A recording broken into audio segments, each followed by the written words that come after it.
Hello everyone.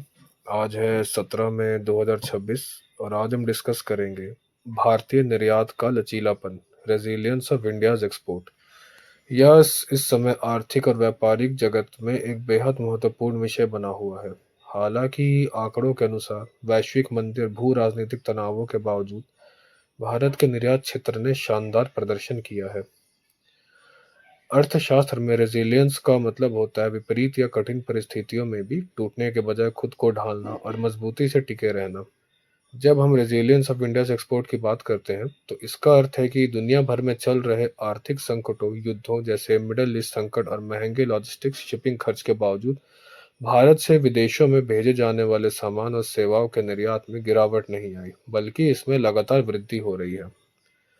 Bharat का निर्यात क्षेत्र कई प्रमुख कारणों के कारण मीडिया और चर्चाओं का केंद्र बना हुआ है। हालिया आंकड़ों के जबरदस्त उछाल, मर्चेंडाइज एक्सपोर्ट्स में बढ़ोतरी। अप्रैल 2026 में भारत का मर्चेंडाइज निर्यात बढ़कर 43.56 बिलियन डॉलर्स हो गया है, जो पिछले साल अप्रैल 2025 में 38.28 बिलियन डॉलर था। यदि वस्तु और सेवा दोनों को मिला दिया जाए तो अप्रैल 2026 में भारत का कुल निर्यात अनुमानित 80.8 बिलियन डॉलर रहा है। वैश्विक मंदी के दौर में इस आंकड़े को बहुत बड़ा माना जा रहा है। हालिया रिपोर्ट के अनुसार भारत के कुछ खास क्षेत्रों ने वैश्विक चुनौतियों को मात देकर विकास दर्ज किया है। पहला, इंजीनियरिंग गुड्स।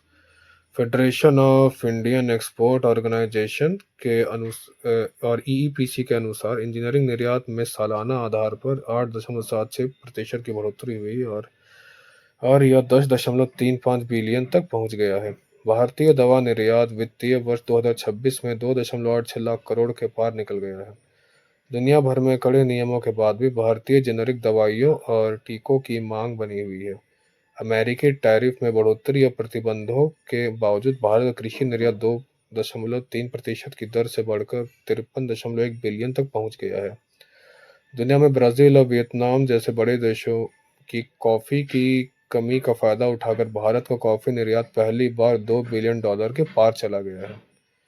भारत का निर्यात इसलिए खबरों में है क्योंकि यह सफलता आसानी से नहीं मिली है। भारत निर्यातकों के निम्नलिखित बड़ी चुनौतियों का सामना करना पड़ा है।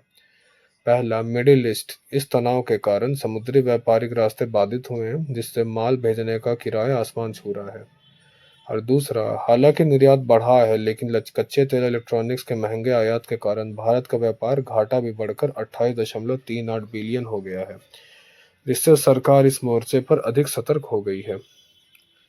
संक्षिप्त में कहें तो रेजिलियंस ऑफ इंडियाज एक्सपोर्ट खबरों में इसलिए है क्योंकि भारत ने दुनिया की तमाम आर्थिक मुश्किलों और युद्ध जैसी स्थितियों के बीच भी अपने व्यापार को न सिर्फ बचाया बल्कि उसे एक नए रिकॉर्ड स्तर पर पहुंचाया है।